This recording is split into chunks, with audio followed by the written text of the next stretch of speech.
या देवी सर्वभूतेषु मां सिद्धिदात्री रूपेण संस्थिता।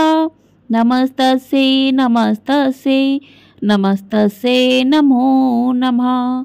आप सभी को नवरात्रि के अंतिम दिन और नवरात्रि की 9वीं तिथि की ढेर सारी शुभकामनाएं।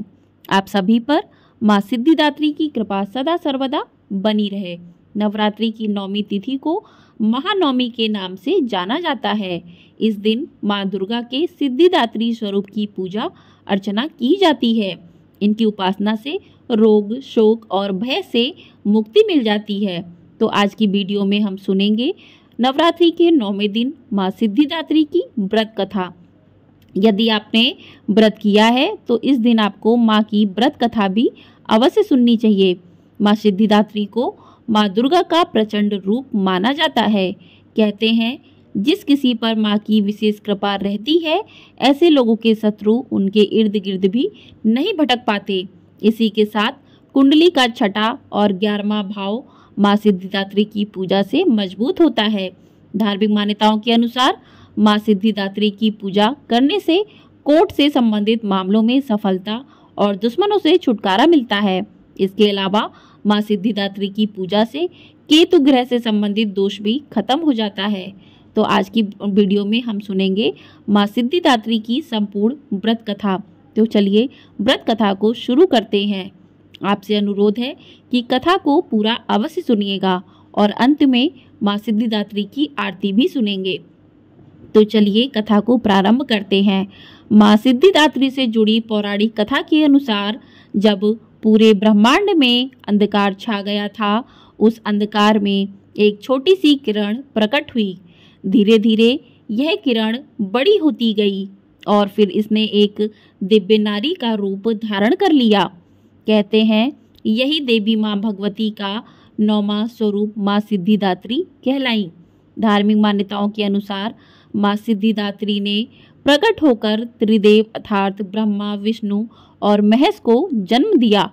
कहते हैं भगवान शंकर को जो 8 सिद्धियां प्राप्त थीं, वह भी मां सिद्धिदात्री ने ही उन्हें दी थी। सिद्धिदात्री देवी की ही कृपा से शिव जी का आधा शरीर देवी का हुआ, जिस वजह से महादेव को एक नाम अर्धनारीश्वर भी पड़ा। बोलिए मां सिद्धिदात्री की जय।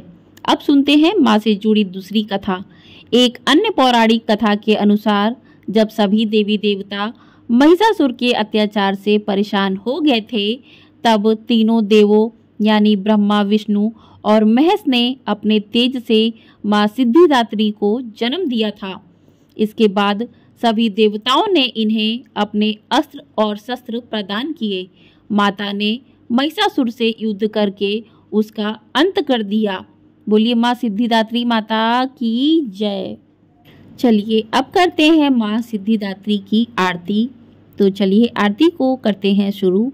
जय सिद्धिदात्री तू सिद्धि की दाता, तू भक्तों की रक्षक, तू दासों की माता। तेरा नाम लेते ही मिटती है सिद्धि, तेरे नाम से मन की होती है शुद्धि। कठिन काम सिद्ध कराती हो तुम, हाथ सेवक के सिर धरती हो तुम। तेरी पूजा में ना कोई विधि है, तू जगदम्बे दाती तू सर्वा सिद्धि है।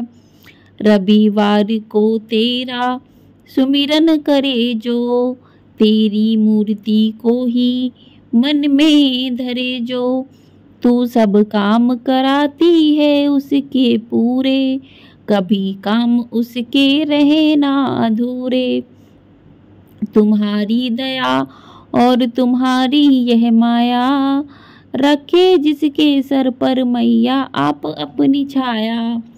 सर्व सिद्धि दाती है वह है भाग्यशाली, जो है तेरे दर का ही मां बेसवाली। हिमाचल है पर्वत जहाँ वास तेरा, महानंदा मंदिर में है वास तेरा।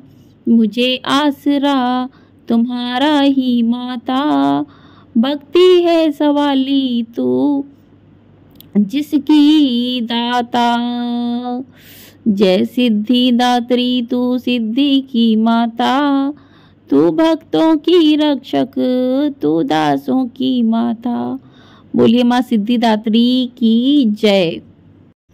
तो इस प्रकार से माँ की आरती करके, माँ को आरती से आचमन करवा के माँ को आरती दीजिए। सभी घर के सदस्यों को आरती दीजिए और आप स्वयं भी आरती लीजिए। और अंत में माँ से क्षमा प्रार्थना अवश्य करें कि हे माँ, मुझसे पूजा में जाने अनजाने में जो भी गलतियाँ हो गई हैं उसके लिए आप क्षमा करें। इस प्रकार से माँ से क्षमा याचना करें। और इस दिन आप कन्या पूजन करें।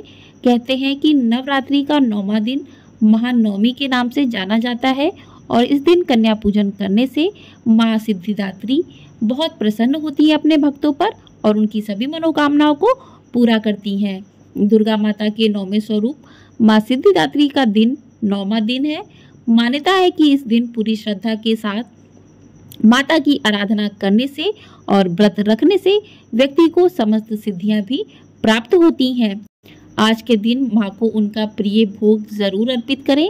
माँ को आप आज के दिन चना, खीर, पूड़ी, हलवा, नारियल, मौसमी फल, पूड़ी इत्यादि का भोग जरूर अर्पित करें, क्योंकि इस दिन माँ को इन चीज़ों का भोग अवश्य लगाना चाहिए।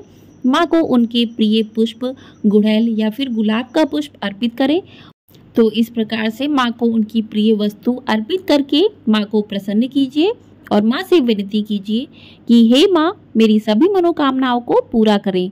तो इस प्रकार से आप आज की कथा सुने, सुनाएं अथवा पढ़ें। इससे आपकी सभी मनोकामनाएं सिद्ध होती हैं। माँ सिद्धिदात्री की कृपा अपने भक्तों पर सदा सर्वदा बनी रहती है। भगवान शिव ने भी माँ सिद्धिदात्री की कृपा से ही 8 सिद्धियों को प्राप्त किया था। इन सिद्धियों में अणिमा, महिमा, गरिमा, लघिमा, प्राप्ति, प्राकाम्य, ईशित्व और वशिष्ठ शामिल है। इन्हीं माता की वजह से भगवान शिव को अर्धनारीश्वर नाम मिला, क्योंकि सिद्धिदात्री के कारण ही शिव जी का आधा शरीर देवी का बना। हिमाचल का नंदा पर्वत इनका प्रसिद्ध तीर्थ स्थल है।